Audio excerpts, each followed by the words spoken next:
ഇരുട്ടുമുറിയിലും തെരുവിലും നുണ നുണ നുണ. വല്ലാത്തൊരു ജന്മമാണ് ഈ സി ദാവൂദ്. ഈ EWS സംവരണത്തിന് വേണ്ടിയിട്ടുള്ള ഭരണഘടനാ ഭേദഗതി പാർലമെന്റിൽ അവതരിപ്പിക്കപ്പെട്ടതിന് ശേഷം അത് ഇന്ത്യയിൽ തന്നെ ആദ്യം നടപ്പിലാക്കിയ സംസ്ഥാനം ഏതാണ്? ഈ കേരളമാണ്. BJP ഭരിക്കുന്ന സംസ്ഥാനങ്ങൾ പോലും നടപ്പിലാക്കുന്നതിന് മുമ്പ് കേരളത്തിൽ നടപ്പിലാക്കി 10% EWS സംവരണം. പ്രിയമുള്ളവരെ, ന്യൂസ് ബുള്ളറ്റ് കേരളയിലേക്ക് എല്ലാവർക്കും വീണ്ടും സ്വാഗതം. സി ദാവൂദിന്റെ നുണകളിലൂടെയുള്ള ഞങ്ങളുടെ സഞ്ചാരം തുടരുകയാണ്. വാഴക്കാട് പ്രസംഗത്തിലെ അടുത്ത നുണയെക്കുറിച്ചുള്ള വീഡിയോ പിന്നാലെയുണ്ട്. ഈ വീഡിയോ അദ്ദേഹത്തിന്റെ മറ്റൊരു നുണയെക്കുറിച്ചാണ്. തുടക്കത്തിൽ അത് കേട്ടല്ലോ. കേൾക്കാത്തവർക്ക് വേണ്ടി ഒന്നുകൂടി കേൾപ്പിക്കാം. ഈ EWS സംവരണത്തിന് വേണ്ടിയിട്ടുള്ള ഭരണഘടനാ ഭേദഗതി പാർലമെന്റിൽ അവതരിപ്പിക്കപ്പെട്ടതിന് ശേഷം അത് ഇന്ത്യയിൽ തന്നെ ആദ്യം നടപ്പിലാക്കിയ സംസ്ഥാനം ഏതാണ്? ഈ കേരളമാണ്. BJP ഭരിക്കുന്ന സംസ്ഥാനങ്ങൾ പോലും നടപ്പിലാക്കുന്നതിന് മുമ്പ് കേരളത്തിൽ നടപ്പിലാക്കി 10% EWS സംവരണം. അതെങ്ങനെ? ഒരു 10% സംവരണം നടപ്പിലാക്കുമ്പോൾ എന്തെങ്കിലും ഒരു ഡാറ്റ വേണ്ടേ? Economic weaker section, economically weaker ആയിട്ടുള്ള ആളുകൾ, അവർക്ക് ഒരു ഗിവൺ പെർസെന്റേജ് കൊടുക്കുമ്പോൾ അവർ എത്ര പെർസെന്റേജ് ഉണ്ട് എന്നതിനെ കുറിച്ച് എന്തെങ്കിലും ആധികാരികമായ പഠനം വേണ്ടേ? അങ്ങനെ ഒരു പഠനം ഒന്നും ഉണ്ടായില്ല. കേന്ദ്രത്തിൽ അത് നടപ്പിലാക്കുന്നു.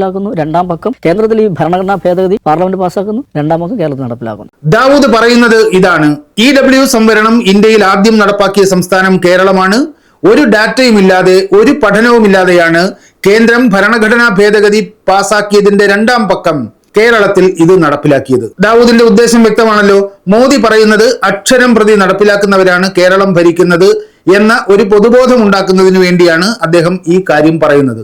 ഇനി ദാവൂദ് പറഞ്ഞതുപോലെയാണോ ഈ തീരുമാനം നടപ്പാക്കിയത് എന്ന് പരിശോധിക്കാൻ നമുക്ക് ആ നാൾ വഴി ഒന്ന് നോക്കാം. മുന്നോക്ക വിഭാഗങ്ങളിലെ പാവങ്ങൾക്ക് സംവരണം അനുവദിക്കുന്ന 103-ാം ഭരണഘടനാ ഭേദഗതി ലോക്സഭ പാസാക്കിയത് 2019 ജനുവരി 8-ന്, രാജ്യസഭ പാസാക്കിയത് 2019 ജനുവരി 9-ന്, ഗസറ്റ് നോട്ടിഫിക്കേഷൻ പുറത്തിറങ്ങിയത് 2019 ജനുവരി 12-ന്. സ്ക്രീനിൽ കാണുന്നത് ഒരു ഇന്ത്യൻ എക്സ്പ്രസ് വാർത്തയാണ്. ഉത്തർപ്രദേശിൽ യോഗി ആദിത്യനാഥിന്റെ ക്യാബിനറ്റ് തീരുമാനം. ജനുവരി 14 മുതൽ EWS നടപ്പിലാക്കുമെന്നാണ് ഉത്തർപ്രദേശ് ഗവൺമെന്റ് തീരുമാനിച്ചത്. അതായത് കേന്ദ്രത്തിന്റെ ഗസറ്റ് നോട്ടിഫിക്കേഷൻ വന്നതിന്റെ രണ്ടാം നാൾ മുതൽ. ഇപ്പോൾ നാം സ്ക്രീനിൽ കാണുന്നത് ഗുജറാത്ത് സർക്കാരിന്റെ EWS വിഷയത്തിലെ തീരുമാനം. റെസല്യൂഷൻ പുറത്തിറക്കിയത് 23/1/2019-ന്. ജനുവരി 14 മുതൽ മുൻകാല പ്രാബല്യമുണ്ടെന്ന് പാരഗ്രാഫ് നമ്പർ 8-ൽ നമുക്ക് കാണാം. ഇപ്പോൾ നാം കാണുന്നത് EWS നടപ്പിലാക്കാൻ മഹാരാഷ്ട്ര സർക്കാർ തീരുമാനിച്ചു എന്ന ടൈംസ് ഓഫ് ഇന്ത്യയുടെ റിപ്പോർട്ടാണ്. റിപ്പോർട്ട് ചെയ്ത തീയതി 2019 ഫെബ്രുവരി 4-ന്. ആ വാർത്ത റിപ്പോർട്ട് ചെയ്യുമ്പോൾ ടൈംസ് ഓഫ് ഇന്ത്യ ഇക്കാര്യം കൂടി എടുത്തു പറഞ്ഞു. With this, Maharashtra has become the 5th state to implement the reservation after Gujarat, Himachal Pradesh, Uttar Pradesh and Jharkhand. സി ദാവൂദേ, ഈ പട്ടികയിൽ കേരളമില്ല. ഇനി മധ്യപ്രദേശിനെ എടുക്കാം. ജമാഅത്തെ ഇസ്ലാമിയുടെ സ്വന്തം കോൺഗ്രസ് ഭരിച്ചിരുന്ന സ്റ്റേറ്റാണത്. ദാവൂദിന്റെ പിറക്കാതെ പോയ മച്ചം പി കമൽനാഥ് ആയിരുന്നു മുഖ്യമന്ത്രി. മധ്യപ്രദേശിൽ EWS നടപ്പിലാക്കുമെന്ന് കമൽനാഥ് പ്രഖ്യാപിച്ചത് എന്നാണ്? 2019 മാർച്ച് 7-ന്. ഹിന്ദുസ്ഥാൻ ടൈംസിന്റെ വാർത്ത സ്ക്രീനിൽ. കഴിഞ്ഞ ജന്മത്തിലും ഈ ജന്മത്തിലും ഇനി വരാനുള്ള ജന്മങ്ങളിലും ദാവൂദിന്റെ ദീദിയാണ് ബംഗാളിലെ മമത. EWS നടപ്പിലാക്കാൻ തീരുമാനിച്ചത് 2019 ജൂലൈ 2-ന്. ഈ പട്ടികയിൽ കേരളം എവിടെ വരും? 2020 ഒക്ടോബർ 21-ന്റെ ANI വാർത്ത സ്ക്രീനിൽ.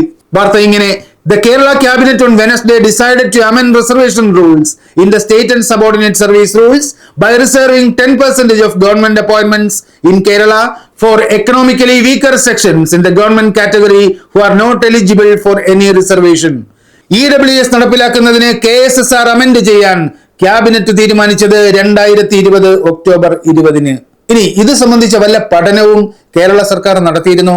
ANI വാർത്തയിൽ തുടർന്ന് ഇങ്ങനെ പറയുന്നു: A panel headed by retired Judge K. Shashidharan Nair was appointed by the government to set the criteria for considering the economically weaker section in the general category.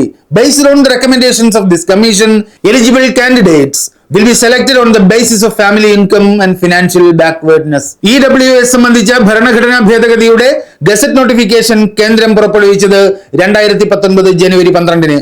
ആ തീരുമാനം നടപ്പിലാക്കുന്നതിന് Kerala state subordinate and service rule ഭേദഗതി ചെയ്യാൻ തീരുമാനിച്ചത് 2020 October 20-ന്റെ ക്യാബിനറ്റിൽ.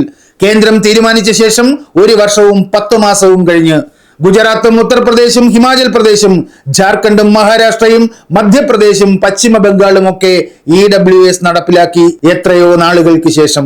ഇന്ത്യയിൽ ആദ്യം EWS നടപ്പിലാക്കിയത് കേരളമാണെന്ന് ദാവൂദ് പറഞ്ഞത് പച്ചക്കള്ളം. ഒരു പഠനവും നടത്താതെയാണ് കേരളം EWS നടപ്പിലാക്കിയതെന്ന് സി ദാവൂദ് പറഞ്ഞതും പച്ചക്കള്ളം. കേരള ഹൈക്കോടതിയിൽ ജഡ്ജിയായിരുന്ന ജസ്റ്റിസ് കെ ശശിധരൻ നായരുടെ നേതൃത്വത്തിലുള്ള ഒരു സംഘത്തിന്റെ പഠന റിപ്പോർട്ടിന്റെ അടിസ്ഥാനത്തിലാണ് കേരള സർക്കാർ EWS നടപ്പിലാക്കിയത്. ഇനി ദാവൂദ് പറഞ്ഞത് നമുക്ക് ഒന്നുകൂടി കേട്ടാലോ. ഈ EWS സംവരണത്തിന് വേണ്ടിയിട്ടുള്ള ഭരണഘടനാ ഭേദഗതി പാർലമെന്റിൽ അവതരിപ്പിക്കപ്പെട്ടതിന് ശേഷം അത് ഇന്ത്യയിൽ തന്നെ ആദ്യം നടപ്പിലാക്കിയ സംസ്ഥാനം ഏതാണ്? ഈ കേരളമാണ്. BJP ഭരിക്കുന്ന സംസ്ഥാനങ്ങൾ പോലും നടപ്പിലാക്കുന്നതിന് മുമ്പ് കേരളത്തിൽ നടപ്പിലാക്കി 10% EWS സംവരണം. ഇങ്ങനെ കള്ളം പറയല്ലേ ദാവൂദേ, പടച്ചവൻ പൊറുക്കില്ല നിങ്ങളോട്. നോക്കൂ, എത്ര ആധികാരികമായിട്ടാണ് അദ്ദേഹം ഈ പച്ചക്കള്ളം തട്ടിവിടുന്നത്. അപാര തൊലിക്കെട്ടിയാണ്. ദാവൂദിനെ സർവജ്ഞതയുടെ ആൾദൈവമായി പ്രതിഷ്ഠിച്ച് ഈ കള്ളം കാതുകൂർപ്പിച്ചിരുന്ന് കേൾക്കുന്ന ഇരുട്ടുമുറി ടീമിലെ കിഴങ്ങന്മാർക്കും ഇതേക്കുറിച്ചൊന്നും 5 പൈസയുടെ വിവരമില്ല എന്ന് വേണം നാം മനസ്സിലാക്കേണ്ടത്. ദാവൂദ് എന്ത് പറയുന്നോ അതാണ് അടുപ്പുകൂട്ടി ചർച്ചക്കാർക്ക് വിശേഷിച്ചും മീഡിയ വൺ ജേർണലിസ്റ്റുകൾക്ക് പൊതുവെയും ജനറൽ നോളജ്. ദാവൂദിനെ ചോദ്യം ചെയ്താലോ, ദാവൂദ് പറയുന്നത് ശരിയാണോ എന്ന് ഗൂഗിളിൽ പരിശോധിക്കാൻ ശ്രമിച്ചാലോ അവരുടെ പണി പോവും. പാവങ്ങൾ, ശമ്പളം കിട്ടാൻ എന്തെല്ലാം ഗതികേടുകൾ. ഒരു വസ്തുതയും വായിക്കാതെയും പഠിക്കാതെയും മനസ്സിലാക്കാതെയും ഒരു മാധ്യമ സ്ഥാപനത്തിന്റെ മാനേജിംഗ് എഡിറ്റർക്ക് ഇങ്ങനെ നിരന്തരമായി കള്ളം പറയാൻ എങ്ങനെയാണ് കഴിയുക? ലീഗുകാരുടെയും കോൺഗ്രസുകാരുടെയും വാട്സാപ്പ് യൂണിവേഴ്സിറ്റിയുടെ വൈസ് ചാൻസലറാണ് സി ദാവൂദ്, നമുക്കറിയാം. പക്ഷെ ആ ദാവൂദിന് വിവരം കിട്ടുന്നത് വേറെ ഏതോ വാട്സാപ്പ് യൂണിവേഴ്സിറ്റി വഴിയാണ് എന്ന് വന്നാലോ? വിചിത്രമല്ലേ യാഥാർത്ഥ്യം? നമ്മുടെ ഭാവനയ്ക്കും അപ്പുറമുള്ള ഏതോ പാരലൽ വേൾഡിലാണ് ദാവൂദും അദ്ദേഹത്തിന്റെ ആരാധകരും. ദാവൂദിന്റെ ഇരുട്ടുമുറി ചർച്ചയും തെരുവ് പ്രസംഗവും ഒക്കെ കേട്ട് PSC പരീക്ഷ എഴുതുന്നവരുടെ കാര്യമാണ് കഷ്ടം. ഇന്ത്യയിൽ ആദ്യമായി EWS നടപ്പിലാക്കിയ സംസ്ഥാനം ഏത് എന്ന് ഏതെങ്കിലും PSC പരീക്ഷയ്ക്ക് ചോദ്യം വന്നാൽ ഈ അസംബന്ധം സ്ഥിരമായി കാണുന്ന ഉദ്യോഗാർത്ഥികൾ കേരളമെന്ന് ഉത്തരം എഴുതി വെക്കും. മാർക്കും പോകും, ജോലിയും പോകും. അതുകൊണ്ട് ന്യൂസ് ബുള്ളറ്റ് കേരളയിൽ ഈ പരിപാടി കാണുന്ന ദാവൂദ് ആരാധകരെങ്കിലും ആ ചോദ്യത്തിന്റെ ശരി ഉത്തരം ഗുജറാത്താണ് എന്ന് മനസ്സിലാക്കുക. ദാവൂദ് ഇതുപോലെ പലതും പറയും. അതൊക്കെ ശരിയാണോ എന്ന് ഗൂഗിളിലോ ChatGPTയിലോ അതുപോലുള്ള ഏതെങ്കിലും സങ്കേതങ്ങൾ ഉപയോഗിച്ചോ ഒന്ന് പരിശോധിക്കുന്നത് നന്നാവും. ഇനി ദാവൂദ് പറയുന്നത് മനഃപ്പാടമാക്കി മീഡിയ വണ്ണിൽ ജോലി കിട്ടുമെന്ന് പ്രതീക്ഷിക്കുന്നവർക്ക് കൂടി ഒരു മുന്നറിയിപ്പ് നൽകാം. സംഗതി റിസ്ക് ആണ്. ദാവൂദ് തന്നെ നിങ്ങളെ ഇന്റർവ്യൂ നടത്തിയാലേ കാര്യമുള്ളൂ. കഷ്ടകാലത്തിന് ആ ഇന്റർവ്യൂ ദിവസം ദാവൂദ് ലീവായിരിക്കുകയും മീഡിയ വണ്ണിൽ കാര്യവിവരമുള്ള വേറെ ആരെങ്കിലും ഇന്റർവ്യൂ നടത്തുകയും ചെയ്താൽ നിങ്ങളുടെ കാര്യം കട്ടപ്പുകയാവും. അതുകൊണ്ട് ദാവൂദിനെ നമ്പരുത്. ഒരു ചുക്കും ചുണ്ണാമ്പും അറിയാതെയാണ് അയാൾ ഇതൊക്കെ തട്ടിവിടുന്നത്. പ്രിയപ്പെട്ടവരെ, ഇനിയും ഈ ചാനൽ സബ്സ്ക്രൈബ് ചെയ്യാത്തവർ ഇപ്പോൾ തന്നെ ആ സബ്സ്ക്രൈബ് ബട്ടൺ ഒന്ന് ഞെക്കണേ. അതുപോലെ സാമ്പത്തിക സഹായത്തിന്റെ കാര്യം. ഈ സ്ഥാപനം നിലനിൽക്കണമെന്ന് ആഗ്രഹിക്കുന്നവർ, സമൂഹത്തിൽ പടരുന്ന നുണകളും വിദ്വേഷ പ്രചരണങ്ങളും തുറന്നു കാണിക്കുന്ന ഒരു മാധ്യമ സ്ഥാപനം നിലനിൽക്കണമെന്ന് ആഗ്രഹിക്കുന്ന എല്ലാവരും ന്യൂസ് ബുള്ളറ്റ് കേരളയെ സഹായിക്കണമെന്ന് അഭ്യർത്ഥിക്കുന്നു. വീണ്ടും ഓർമ്മിപ്പിക്കട്ടെ, കേവലം 10 രൂപയാണ് ഒരു വീഡിയോയ്ക്ക് ഞങ്ങൾ സംഭാവനയായി അഭ്യർത്ഥിക്കുന്നത്. മാസം 100 രൂപയെങ്കിലും സ്ഥിരമായി സംഭാവന നൽകാൻ തയ്യാറുള്ള ഒരു കൂട്ടം പ്രേക്ഷകരുടെ പിന്തുണയിൽ ന്യൂസ് ബുള്ളറ്റ് കേരളയെ മുന്നോട്ട് കൊണ്ടുപോവുകയാണ് ഞങ്ങളുടെ ലക്ഷ്യം. അതിൽ കൂടുതൽ സംഭാവന നൽകാൻ തയ്യാറായാൽ വളരെ സന്തോഷം. 7994903388 എന്ന ഗൂഗിൾ പേ നമ്പറിലേക്കാണ് നിങ്ങളുടെ സംഭാവനകൾ അയക്കേണ്ടത്. ഞങ്ങളെ സഹായിച്ചുകൊണ്ടിരിക്കുന്ന, നിലനിർത്തിക്കൊണ്ടിരിക്കുന്ന എല്ലാവരോടും നന്ദിയും കടപ്പാടും രേഖപ്പെടുത്തുന്നു. നിങ്ങളുടെ പിന്തുണയാണ് ഞങ്ങളുടെ ഊർജം. സി ദാവൂദിന്റെ നേരത്തെ പറഞ്ഞ 1 മണിക്കൂർ പ്രഭാഷണത്തിലെ അടുത്ത നുണകളുമായി നമുക്ക് വീണ്ടും കാണാം. നന്ദി, നല്ല നമസ്കാരം.